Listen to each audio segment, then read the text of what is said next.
Welcome to Politics Done Right. I am your host, Egberto Willies. This is a progressive program that will take the mystery out of politics. This is the program that will encourage you to make sure government becomes we the people.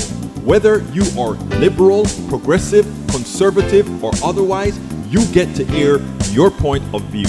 We are an independent media outlet that, unlike mainstream media beholden to corporations, we only owe allegiance to you. Remember, you can also send me a tweet at EGBERTOWILLIES. That is at Egberto Willies. Let us engage. It is Politics Done Right. Well, folks, welcome to one more edition of Politics Done Right. I'm Egberto Willies, your host. Thank you so kindly for being a part of the show. We're going to have a great show for you today. How is everybody doing today? I trust that all's doing fine. Anyhow, welcome aboard, Melanie Keaton. How are you doing today, my dear beautiful lady? Good Monday to all, she says. Paul Fleming, ATL, checking in. How are you doing, Paul? AVQ, watching from Twitch. And of course, AVQ has us loaded up. Since I have an interview and a lot of stuff to bring out today, let's go ahead and get started. The Supreme Court, let's see what we got here. Hey, here we go. The Supreme Court issued 5-4 shadow docket order, reviving a Trump-era ruling that radically limited the ability of states and tribes to restrict projects, pipelines that will damage the environment. With their decision, the majority appended decades of settled law recognizing states' authority to protect their own waters without bothering to issue a single sentence of reasoning. That this is what conservatives want, to destroy our country through systemic racism, starting with those they see as lesser. These leaky pipelines aren't being run through the neighborhoods. Continuing, we got New York City Mayor Adams tests positive for COVID on 100th day in office. We're having a small spike in cases here in New York City, with just a bit over 2,000 cases per day, which is just under half that during the big waves of spring 2020 and winter of 2021. Macarodin also says, under pressure, Texas DA drops murder charge against a woman in abortion case. I couldn't believe they finally came to their senses. No case in Texas has ever permitted the use of state's murder law to address abortion or pregnancy loss, said a national advocate for pregnant women, NAPW, on Saturday as news of Herrera's case spread. The group called her arrest unconstitutional. We should not be living in a country where people who get pregnant are afraid to go for help at a hospital because somebody there will turn them in or might turn them in. And as a result, Lynn Paltrow, executive director of NAWPO, says, Texas Public Radio on Sunday, this is a disaster. Sorry about that. This is a disaster.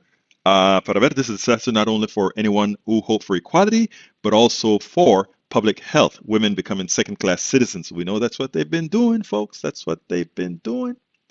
All right, polygraph fact check. Russian politicians to make genocide myth and actual law. Ukrainian forces and journalists reportedly found hundreds of corpses, some with signs of torture and execution, are piled into mass graves. Russia denied its troops were involved and instead tried to blame Ukrainian security forces for what Western leaders and Ukrainian President Vladimir Zelensky called war crimes. A law would perpetrate this long-running line of Kremlin disinformation meant to demoralize Ukrainians. It would also solidify Russian President Vladimir Putin's excuses for the war, give the Russians another tool to criminally prosecute those who oppose the war, and further suppress independent news media. The Russian people have been blocked from getting factual news by Russia's war crimes in Ukraine as propaganda about their war crimes spread. Last from Brother Fleming, but not least, more than 300 scholars of genocide published a joint statement denouncing Russia's claim against Ukraine, including President Vladimir Putin's aim of denazification, a cynical abuse of the form of genocide to justify its unprovoked aggression, writing, Russia propaganda has painted the Ukrainian state as Nazi and fascist over since Russia's special forces first entered Ukraine in 2014, annexing the Crimea and fomenting the conflict in Donbass, which has smoldered for 8 long years. It was propaganda in 2014. It remains propaganda today. We strongly reject the Russian government's cynical abuse of the term genocide. The memory of World War II and the Holocaust and the equation of the Ukrainian set-in state with the Nazi regime to justify its unprovoked aggression. This rhetoric is factually wrong, morally repugnant, and deeply offensive. Continuing, we have, let's see what we got here. Tom C. says, Saudis give $2 billion to Trump's son-in-law Jared Kushner fund in spite of fears, inexperienced management, and tumbling risks. Hunter Biden may be guilty too, but don't forget about Trump kids. You know, I really don't care about the kids, Biden, all these guys, right? But you know what's funny, Tom C? Norman sent me a link, and I didn't put it up for the show today. I should have. And if Norman comes on to the show today, I hope you'll add the link to the show that actually shows that so far it seems like the Hunter Biden stuff is hogwash. Nepotism, yes, but anything serious, no. Michael Ronin says, pardon, Egberto, mind repeating this from my first comment. Those leaky pipelines aren't being run through white neighborhoods. Oh, wasn't that what you said before? Okay. Anyhow, folks, before we, let's see, is there anybody else in the chat that needs to go ahead and make themselves known so I can salute them? Melanie Keelan, how are you doing, my friend? Good one. I think I saluted you already. Anybody else in the chat that needs salute before we go to the interview? Okay, then I'll go to the interview because it's about 22 minutes, and then I have another long shorts that I need to do. So let's go ahead and get busy. Welcome to another edition of Politics and Right. I'm Egberto Willis, your host. Today we are honored to have with us Stephanie Coleman. Stephanie Coleman is the publisher of Tre Magazine. It is the definitive voice of the community. While the magazine was born out of Third Ward Houston, it is national in scope. Stephanie is also the co-host of KPFT 90.1 FM Houston's program Open Journal. KPFT, indeed. For all of you know, it's a Pacifica network station. Stephanie, thank you so kindly for being on Politics Done Right. Egberto, it's always an honor and a pleasure. Glad to be here. Well, look, man, let me tell you, I got a copy of your magazine several months ago when you used to distribute it in paper. And I mean, you worked that magazine like nobody else. There is her magazine, Tre. And I remember bringing it on to KPFT and looking at them like, wow, it was so well done. And it wasn't just about social, it had just about every subject. Why don't you tell us a little bit about the foundation of your magazine and where do we go with it? Oh, well, I appreciate the opportunity to meet you again. I miss you since we don't have our sort of shared space anymore. I'm real excited to be with your listeners. Tre is the definitive voice. That has been our goal. I moved back to Houston for those who don't know necessarily what Third Ward is. It's a neighborhood, a historic African-American neighborhood within the Houston area.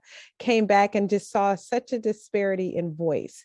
That community had all this bandwidth, all of this capacity, all of these amazing stories to tell, but mainstream networks, minus KPFT where we were on, had a slant on every good story.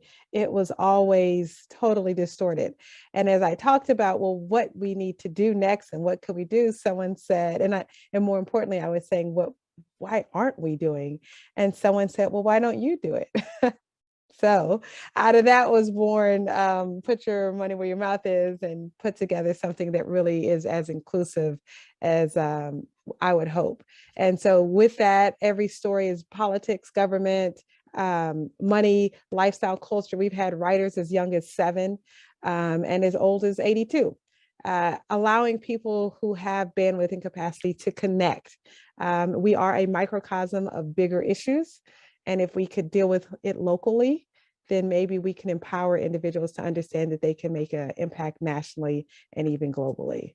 So that is kind of the publication at a glance. Well, I mean, when I saw the publication the first time, I don't know if you remember, I was sitting down in the green room at KPFT and it's like, wow, this is great because it covered just about every aspect of one's life. In other words, it's not, you come on Politics Done Right, you're going to be talking mostly politics. I'm trying to do a little bit more and henceforth you on Politics Done Right. But I mean, it's generally a political show. And the audience that I think you have is the entire audience. Unlike a niche market, if you will, you have the entire audience for anyone who picks it up and say, Yeah. I like this. Yeah. How Oh, I difficult thank was you. it to put together? It in some ways it was complicated be, because I don't think people had experienced themselves that way, right? That just Mm-hmm. in a media outlet, I have a background in marketing. And if I'm selling, I had to sell to this age group, this demographic that wears this lipstick and read these books. And we had been used to being so segmented. Mm-hmm. And so I think the hardest part was convincing people that you are as well-rounded as you are, Mm-hmm. although you had not seen yourself reflected that way. On the other side, it was easy because that's how diverse you are. That's how diverse I am. That's how diverse people are. We have hobbies. We speak multiple languages. We have passports that take us to different places. We've eaten different food. Our view and lens with which we experience politics is based on this sort of dynamic nature of who we are. So on that level, I was really speaking to people who I knew on a daily basis, people who play the piano or who like jazz or who have a guitar, right? That we are very diverse. It was interesting. I was on a radio show when we first started, and the person was, it was funny because, you need some movement radio, and he became real silent, and I was new to radio, so I had nothing to help with this dead air. And he was like, these people are wonderful. I mean, I know some of them. Where did you get them from? And I said, they're you. Like he was so taken aback that he could relate to the people. He was even familiar with some of them personally, but he had just never seen so many perspectives of them so positive without a catch Mm-hmm. in It one was their publication. story. It was their story, given the same elegance and proper bandwidth and no hook to destroy their character at the end, or that they became this way out of some glitch and they're a Yeah. rare find of a talent. And just being very true to who we are as humanity that happens to tan at a different rate and have a different historical perspective because of that. um, was refreshing. So it was both hard and easy, but allowing people, which is why it was named the Tre, which is the sort of nickname for the neighborhood, Third Ward, the Tre. I didn't know Because that. yes, yeah. So there's a fifth word that they call the nickel, and that's the Tre. Oh, okay. So that when the people owned it and they said, no, this is not an external energy. This is us telling our story and connecting to the world from our point of view. And the ownership of community on it has really surpassed anything I imagined. And it has lasted longer than I expected, because even when I say this is, I need sleep, I can't do this, the people say, oh, that's okay, I have a story. Oh, oh, you need a picture? Okay, I have pictures. And where have you been? And we need it back. And how can I help? And it's really I'm a steward for it, but it's much greater than I expected. What I love that you said, right, is you said you realized that there was a need for a magazine like this, not only locally, but one that can be viewed, can see your environment nationally and internationally. Yeah. And then you said nobody was doing it. So you know what? It was like, well, I guess I better do it. Yeah. I think, but that's an important way of thinking that we are not led to think. And I think it's one of the reasons the society is in the state that it is in. Yeah. That a lot of us don't sit down and say, well, if somebody's not doing it, I'm going to do it. We relegate it to the billionaires. Yeah. Somehow too often we think they are more than they are, when individually we are all good at doing what we want to do when we decide to go do it. Your thoughts? Yeah. Well, it's interesting. I hope that one day I can find this image, but sort of early in this process, I saw there was like a picture of a sort of food bank, sort of in this sort of desert area. And there were two men leaned at like 45-degree angle, holding this door open. And the camera was on top of this wall. Egberto, there had to be hundreds of women and children on the other side, just pushing. But in their mind, they were going against this massive force. And I was like, these two people have held back the will of the people on sheer will. And if they would just unite as individuals and push collectively, there would have been no stopping them. But they were able to hold back hundreds of people because they had, like you said, entrusted that the machine was greater than their capacity, and they just kind of have to hope and wait and kind of go through it. So I do think it is important for us to reclaim our responsibility, but it's work. And as much as it is to suffer from the results of what they have chosen for our fate, which I don't know why we have grown to think that it would be in their best interest to choose what's in our best interest for their fate. We do have to collect our responsibilities. And I think I connect with you, you connect with others, and hopefully that can inspire a kind of collective push. You know, And I really love that. I mean, and I'm going to, in fact, I'm going to steal that and use that as well, because here you talk about just two holding back, and in effect, that is what we have with society today, isn't it? Yeah. There's so much that we can do, and we allow a few to put that wrench in the gears, right? Yeah.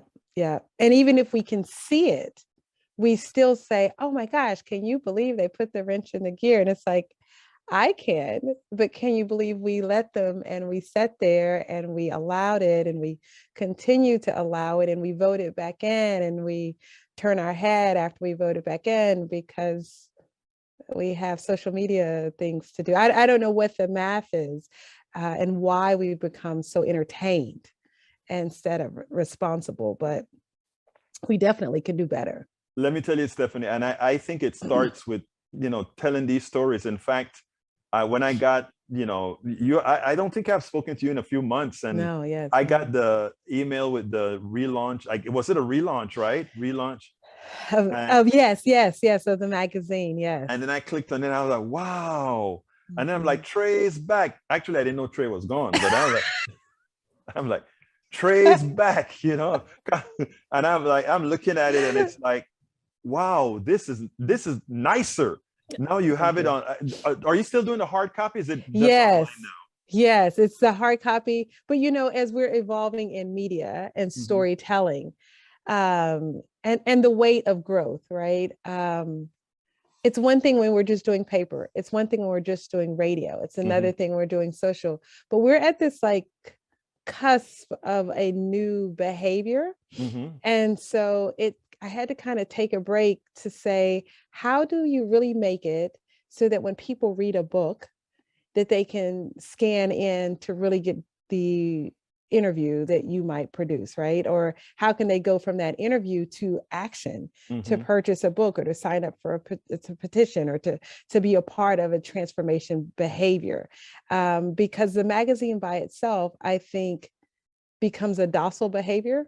Right? Like, we try and end all of our stories with, and now your next step is, even if it's just to think about what your next step is.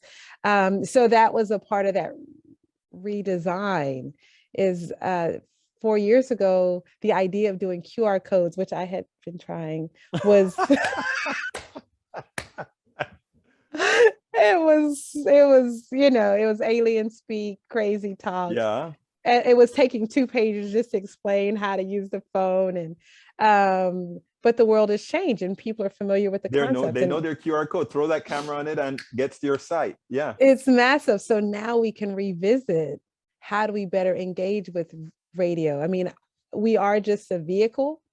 And so now ideally we can better serve what you're doing and amplify that. And we can better serve, you know, events that are happening and amplify their ticket engagement, and to just really help those who are pushing reach more, to help push us to a better society. So yes, thank you for seeing it, but it's hard to reinvent. It's real nice to say, I have a template, I've designed it, I've got 3 sections and 2 this, and I'm done.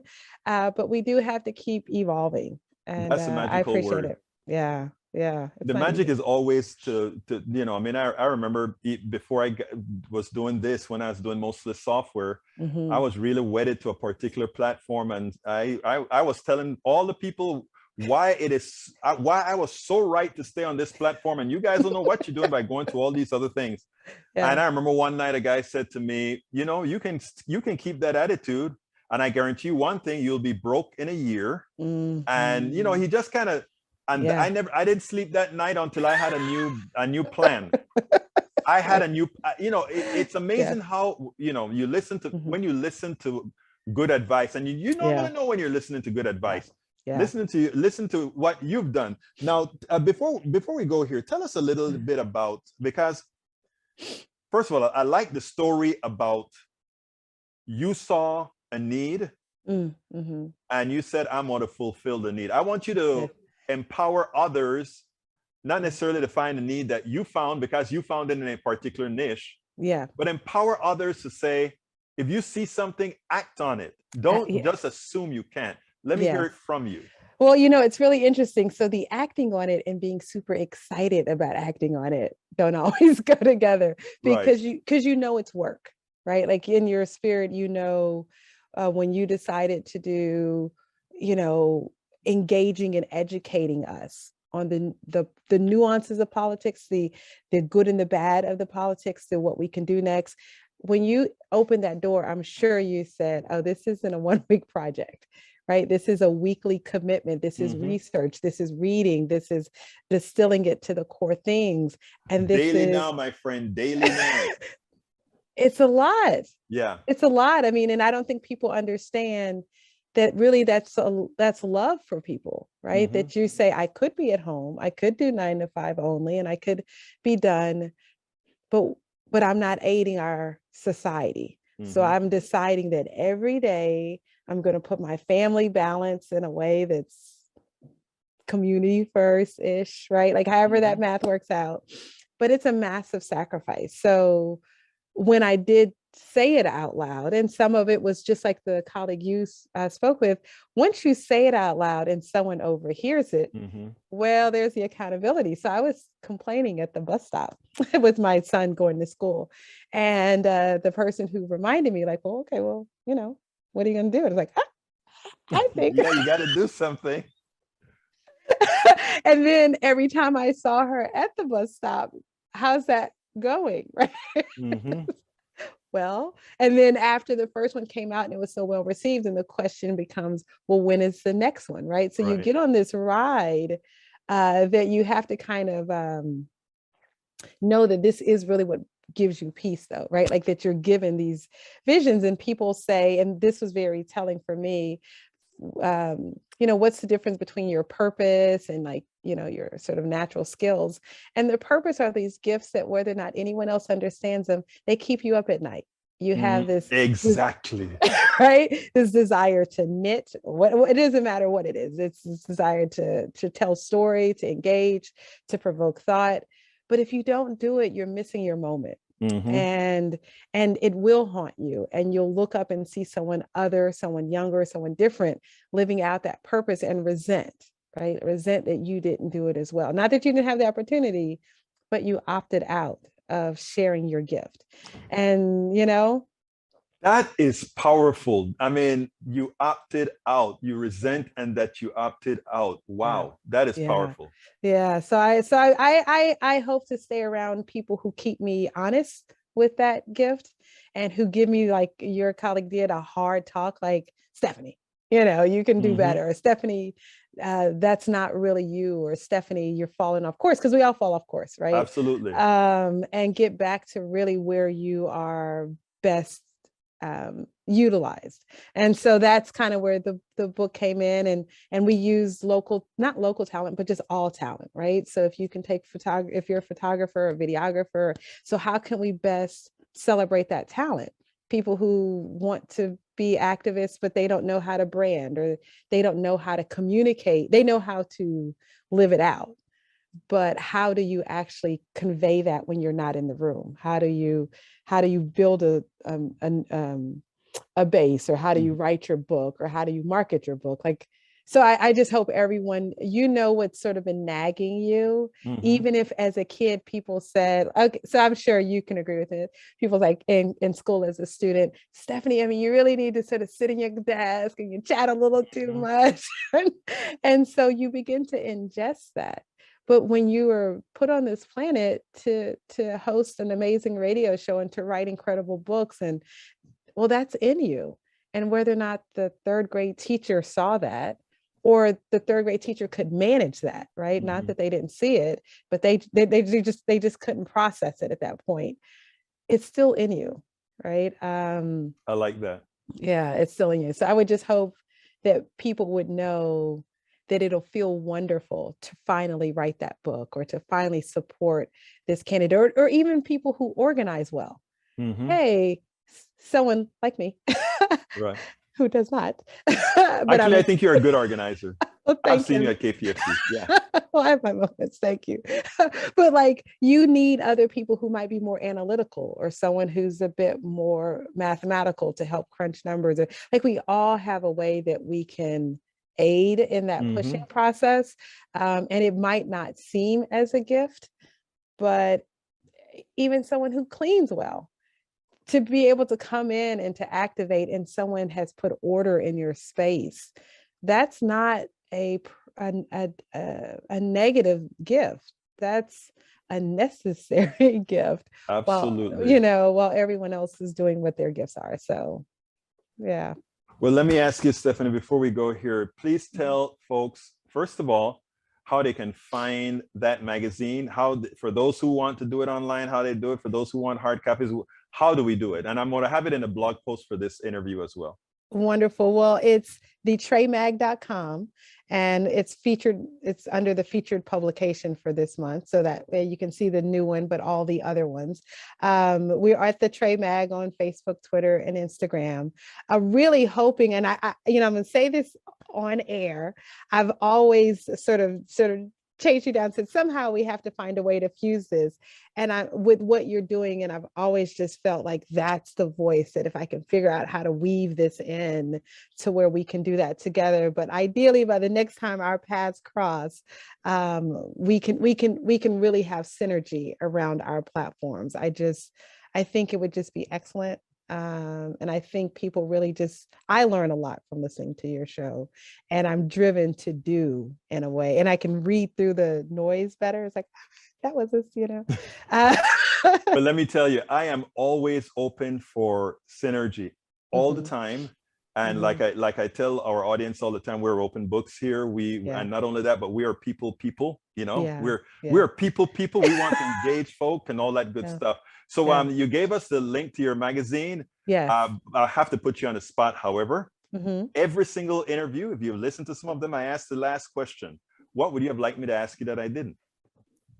Well, what I don't think there's anything else that I'd have a good answer for, but but I just what you didn't ask, which is good, is sort of what is on the horizon, because I don't quite know what comes next. But growth and how we can grow better is really what I would hope. You didn't ask that I'd have a better answer for when next comes. I think that's a good enough answer. Stephanie Coleman is the publisher of Tre Magazine. It Yes. is the definitive voice of the Yeah. community. Thank you so kindly for Thank having you. been on Politics Done Right. I love your show. Keep up the great work. Well, folks, I hope you like that. Bridge, it's actually thetremag.com. The TREmag.com. That is where it is. I don't know what that is. That may be I'm not sure. I'm not sure what that is that you found. But thank you so kindly, guys, for listening. Bruce Pollard, welcome aboard. He says, super spot. Let's follow her. Absolutely so. Bri says, this woman is awesome. Yes, she is. Bri says, takes a special person to do what she's saying and doing. Oh, thank you. You touch me, my dear. You touch me. You touch me. Para ver quién más está aquí. Anyhow, Tom C says, good news for a change. Congress passed Postal Service Reform Act, ensuring on-time delivery and eliminating PO funding shortages due to pre-funding retirement mandates. More joy if we get rid of D-Joy. I agree. Oh, there goes your poetry, Tom. I still have a little poem of yours that I need to post. I have just such a long list of things that I just have to kind of inkling and do. You guys are just wonderful. Carl Cox says Trump crime family is applied name, will accept money from any criminals such as Putin and Saudi royal family. All right. Anything else I need to report here? Walt Schaub tweeted, makes you wonder if Jared did something with his official authority for MBS before leaving government.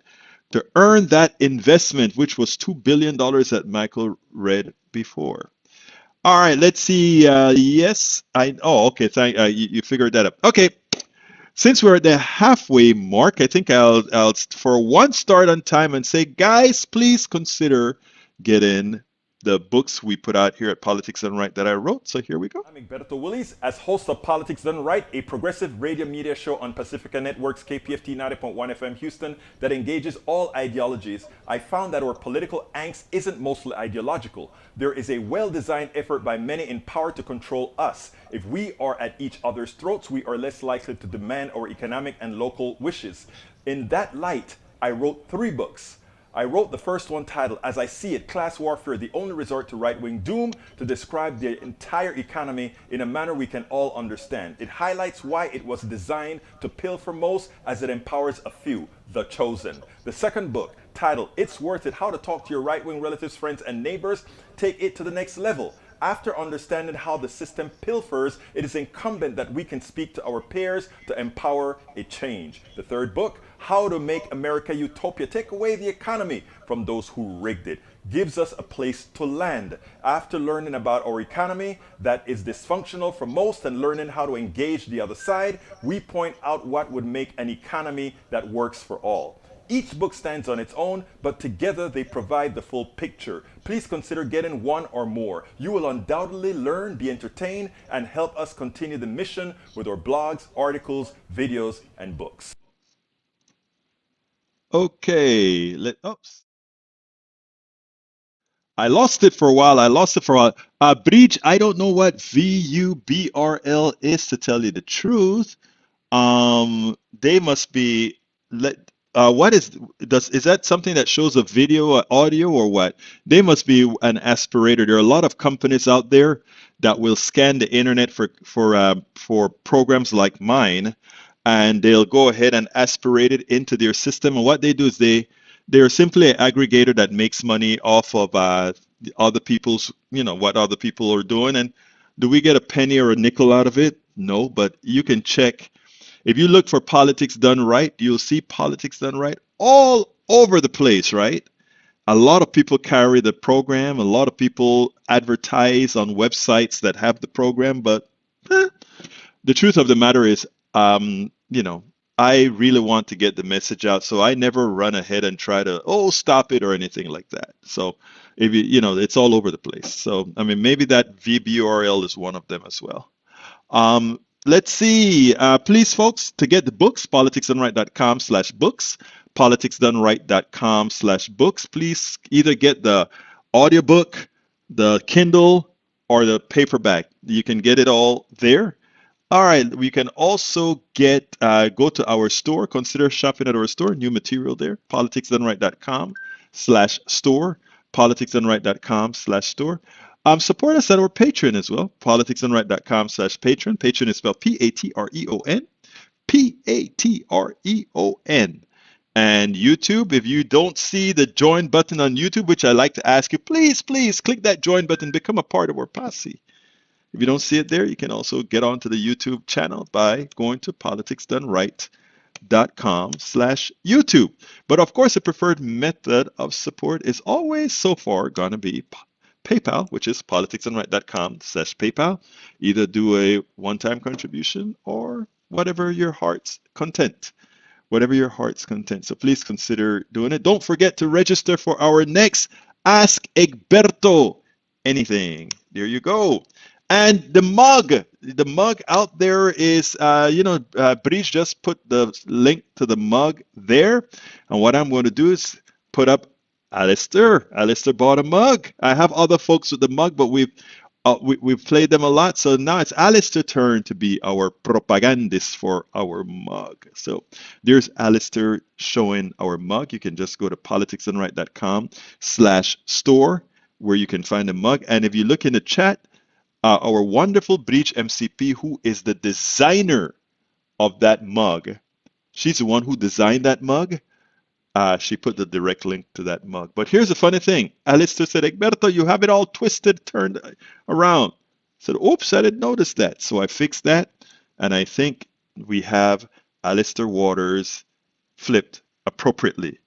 all advised from the designer of the cup, who is Bruges NCD. Thank you guys for all that you do, and of course, all encompassing way to support us. If you want to find, there we have many different ways that you can. Yeah, no, what? Okay, let me tell you, Norman. I mean, this is a new microphone. That's what happens. It's not as deep. I noticed I just got this microphone because we were having problems, and this one takes out external noises. But in the process of taking out external noises, it seems like it also takes away some of the bass away out of my voice. So, I don't know that I have to have the voice. Let's see. Don't forget to take the pick down. I am so glad I have wonderful people making sure that I don't continue to screw up for too long, for too long, for too long. Yeah. So yeah, that's the reason why it's a bit tinny. If people don't complain about it, I'll probably keep it. I like this particular headset because, like I said, I can do my videos downstairs and so forth. When I get back to Houston, I'll have, better equipment, all that good stuff. All right. Don't forget the last link that I want to give you is politicsdoneright.com/support. politicsdoneright.com/support. Okay. Al Rose says, I have an awesome voice. I love you, Brother Rose. Al Rose es de Panamá también. Nosotros jugábamos mucho en Sabanitas. Él tiene algo para decir. El negro se va. ¿Recuerda esto, mi hermano? Okay. Oh, no, eso estaba en Costa Rica. We went to Costa Rica one time. Ask Al Rose to tell you guys a story about when we traveled with the gospel messengers to Costa Rica. We had great fun. Anyhow, let's get busy. I have another video for you guys. I want you, and this one, people, I have it in the blog for the show. I have this extracted, right? I really want us to start pushing this message. It's important because there is a lot going on, and a lot of people think that somehow the administration is failing. It's not failing in the way many believe it is failing. I want you to listen to this, and then we'll take it on the other side. Question: what is insanity? Insanity is doing the same thing over and over again and expecting a different result. And it seems like Americans, we the people, will not get out of it. We continue to allow an economic system to run us ragged and to take our monies, our income, our wealth, and transfer it to a few. And, the economists that fall within this system, they're not bad. Today we have Larry Summers being interviewed by Chuck Todd. And some of the things he said was cool, pretty good. But he showed that he has no idea what the average American person goes through. Because he makes it seem as just numbers when it comes to how an economic system is supposed to work. And those numbers that he infer only satisfies the whims of a few. I want you to listen to this because, again, it's not all bad. But the parts that he gets wrong, the parts that he gets horrendously wrong, is why we repeat the same things over and over again, why we have these cycles. Later on, I'm going to have Professor Richard Wolff, who's going to talk on some of these issues. But let's go ahead and listen to him, and then we'll take it on the other side. It's likely that if on Inauguration Day, someone had told President Biden that more than a year later, he could have unemployment at 3.6% and dropping, wages in the stock market on the way up, and the housing market humming, he probably would have taken that deal. But there was a fine print: inflation. It's at a 4-decade high, and that has Americans sour about the economy overall. In our latest NBC News poll, adults disapprove of President Biden's handling of the economy by a nearly 2-to-1 margin, and it only has continued to grow. One person who saw inflation coming is former Clinton Treasury Secretary Larry Summers, who is now also predicting the U.S. is likely to fall into a recession next year if things don't change quickly. Good to be with you. Let me start with, what did you see that so many others missed? We've seen predictions of inflation over the last 40 years. You're the one that seems to have gotten the timing of this hit right. What did you see? I saw that we had a tidal wave of demand between zero interest rates from the Fed, a huge outpouring of saving that people had pent up from the COVID period, and massive fiscal policy from the December bill and then the stimulus bill that was passed. It just seemed to me that demand was going to overheat. We were going to have labor shortages. The bathtub was going to overflow, so to speak, and the inflation rate was going to pick up. And I think that did happen. And then things that I certainly didn't see, and I don't think others could have seen, the Ukraine war and all of the interferences in supply associated with that have created a bit of a perfect storm.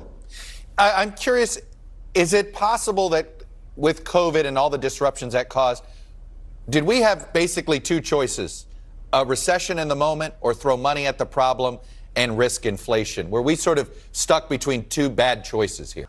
I think we had very, very difficult choices, and I think people with good faith made choices. And I think while I disagreed with them at the time, I think the choices reflected the consensus of many outside economists. I think we were too slow to pick up on how rapidly the economy was recovering, and therefore we injected more demand into the economy, both in terms of deficits and in terms of monetary policy, than looks today to have been the right amount.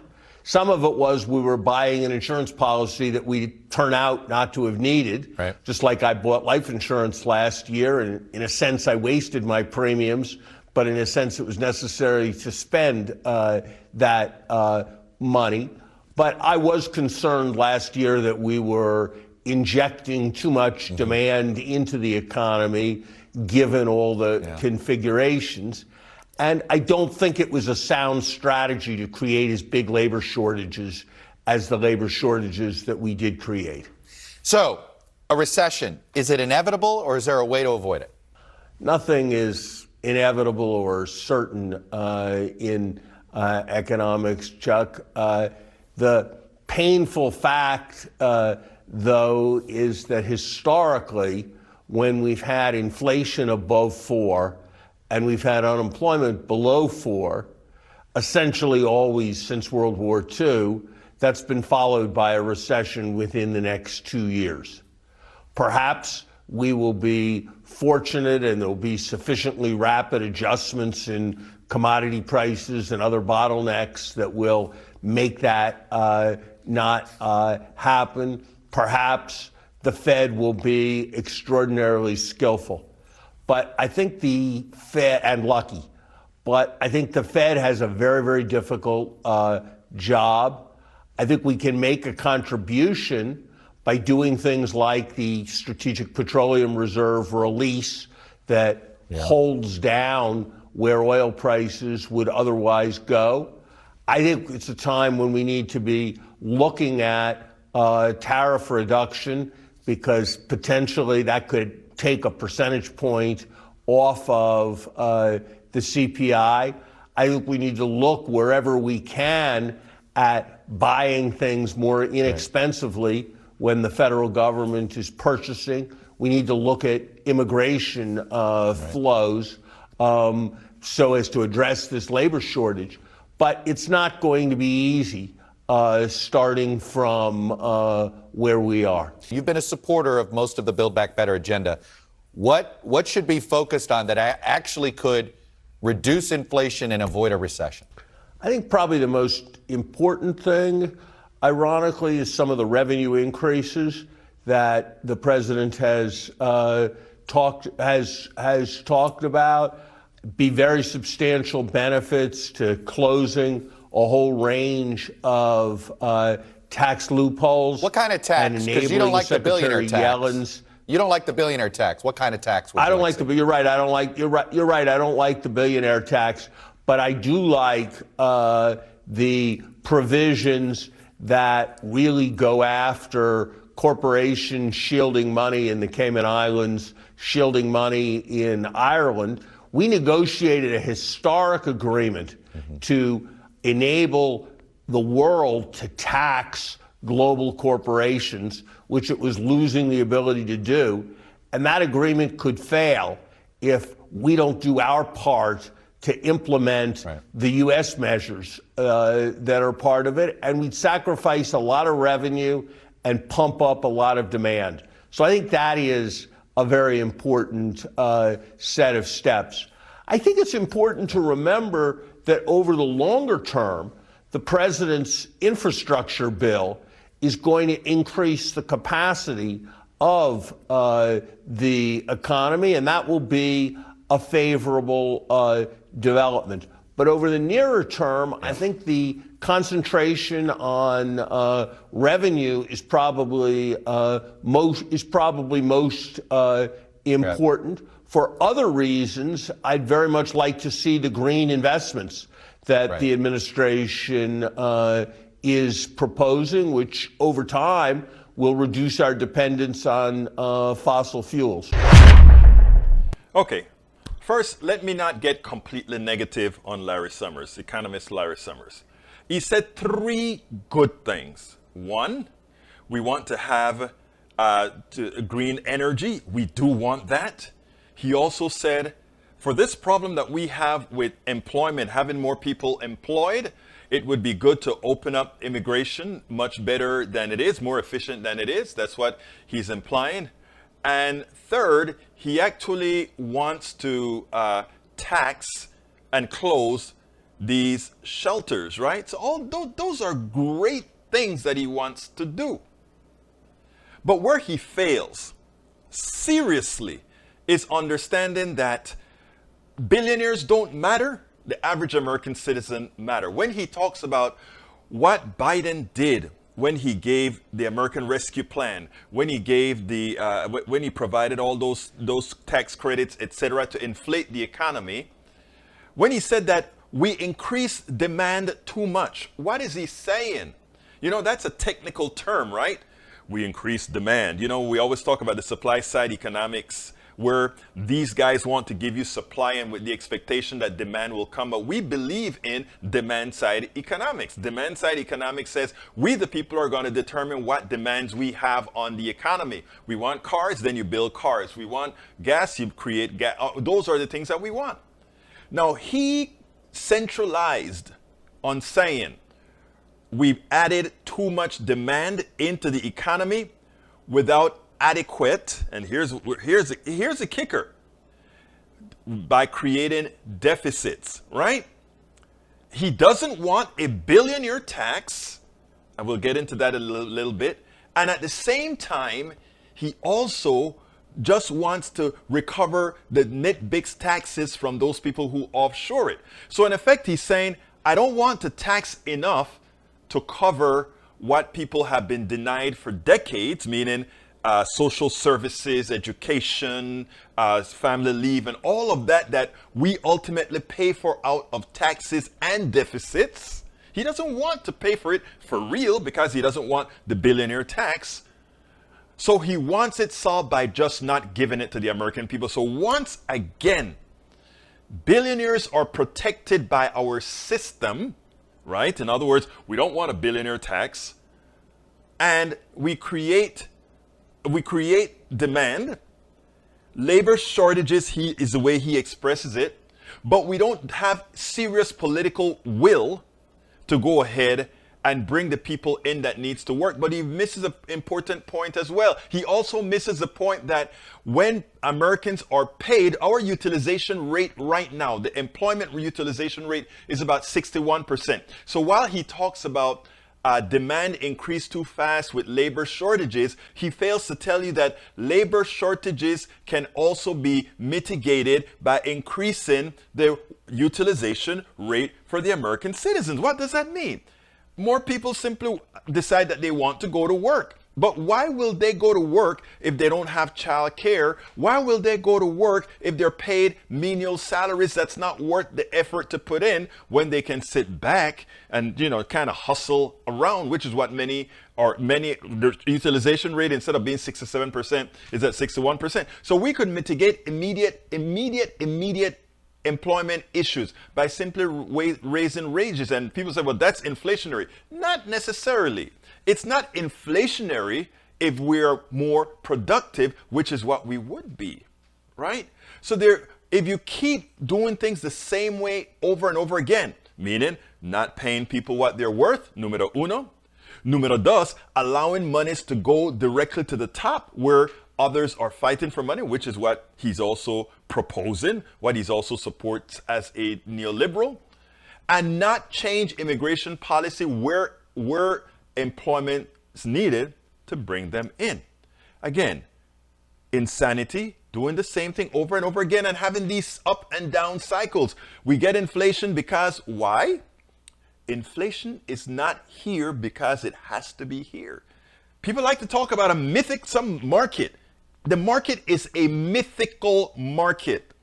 Don't ever let you believe, unless there's a sugar shortage, an oil shortage, and shortages in these areas en masse, the choice to increase prices is just that, a choice by the people who have pricing power, and you don't. You doubt me? People haven't started buying less gasoline, but they just raise the prices of gasoline. Why? Because they can. When oil was $150 a barrel, we weren't paying $4.50 for gasoline. Again, they do it because they can. And the same apply to product after product after product. They choose to have inflation. And if you doubt it, if inflation were real, it would be right down the chain, right? So that when you look at these companies' profits, the profits would not show an excessive gain. Why? Because that inflation would have said, if I am a baker who inflated my bread prices, it meant that my wheat prices went up. And if that wheat price went up, it likely went up because fertilizers and other things went up. All those things in the chain are not happening. And how do we know it's not happening? Because those people at the point where these prices are increasing rapidly, their profits are record profits. It means this isn't money going through the chain. This is money going to the shareholders. This is money going to people who just says, I can price it and take your money away. And we accept it because when you go to CNBC or MSNBC or CNN or ABC and talk about inflation, they make it seem like this is some market force that's on its own. The market is on its own. The market is a mythical market. There's no market. The mythical market is that market dominated by a few people who have pricing power. They select what the prices are and you pay it. And that is the reason I am absolutely for certain industries, not most, but for critical industry, utilities, energy, healthcare, they all should be nationalized, and only the private sector should be involved in things that, you build your phone and all these other issues. Yeah, private sector, restaurant, all the grocery stores, all of that private sector. But critical issues that takes care of mobility, health, and so forth do not belong as a for-profit motive. There's no incentive to get you healthy because a healthy person doesn't use health care. There's no incentive to give you low prices on gasoline because they can price and make more money because you have to drive. Understand this, folks. Larry Summers keeps telling you how our system is going to operate, not how our system must operate. Remember that. Those who have pricing power are the ones who control the market. There is no market. The market is mythical. It's a mythical market controlled by a few who have pricing power and control the sources of production and services. Don't ever forget that or believe what you hear on TV. They must indoctrinate you They must brainwash you into thinking there is a mythical market that supersedes that person who gouges you. Absolutely so. And Michael Rudnin wanted me to put this on the screen, so I have it on the screen for you. I thought I had solved the blinking problem by getting rid of some acceleration in one of the browsers. It seemed like that didn't completely work. It's not as bad as it used to be, but here we go. There is the link that he wanted. So top marginal U.S. income tax rate, original versus from Kinderman and Kruger's working paper. Where we are, where we should be. Excellent. Thank you for that, Senor Rudnin. I got your thing on the screen as requested. Anyhow, folks, we are close to the end of the program. I want to thank you guys so kindly for spending this time with me. Don't forget to support the program by going to politicsdoneright.com/support, politicsdoneright.com/support, and you can choose one of the several methods that we have for support by just going to that particular one. Let me go ahead and get that link to put it in there again. politicsdoneright.com/support, and don't forget to get the books, politicsdoneright.com/books. Politics and Right. You know, I should put one in Spanish, like politicsandright.com/libros. No, I'm not going to. All right, politicsandright.com/books. So please consider it. All right, let's see. When is the next Zoom? The next Zoom is the first Saturday in May, which corresponds to May 2nd. Oh, not May 2nd. Let's see. May 6th. No, May 7th is the next one. So remember, it's politicsdoneright.com/ask Egberto. So there you go. Sign up for politicsdoneright.com/ask Egberto. We are going to have we have fun each time. You guys are always the ones that we listen to. Thank you so kindly for having been here. You know, we got to shut this baby down. My name is Egberto Willies. This is Politics Done Right. Oh, let me make sure that I called out everybody before I forget. May Wood, welcome to Politics Done Right. Let's see, who else did I miss? I saw somebody else. Carl Cox, welcome to Politics Done Right. Tinaj, welcome to Politics Done Right. E2247, welcome to Politics Done Right. Bridge says, good interview. Thank you very much, Bridge. I can always count on your support. Maywood says, how are you doing, Michael? Michael, is the sore throat gone? I hope your sore throat is gone. I didn't ask today. I actually forgot. Let's see, who else do I have here that I haven't called out? E2247, welcome to Politics Done Right. If I haven't called you out, you guys know how to reach me. Anyway, my name is Egberto Willies. This is Politics Done Right. And you guys know how I end this baby. I am what? Out!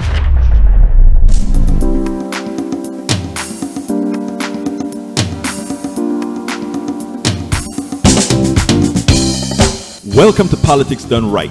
I am your host, Egberto Willies. This is a progressive program that will take the mystery out of politics. This is the program that will encourage you to make sure government becomes we the people. Whether you are liberal, progressive, conservative, or otherwise, you get to air your point of view. We are an independent media outlet that, unlike mainstream media beholden to corporations, we only owe allegiance to you. Remember, you can also send me a tweet at EGBERTOWILLIES. That is at Egberto Willies. Let us engage. It is Politics Done Right.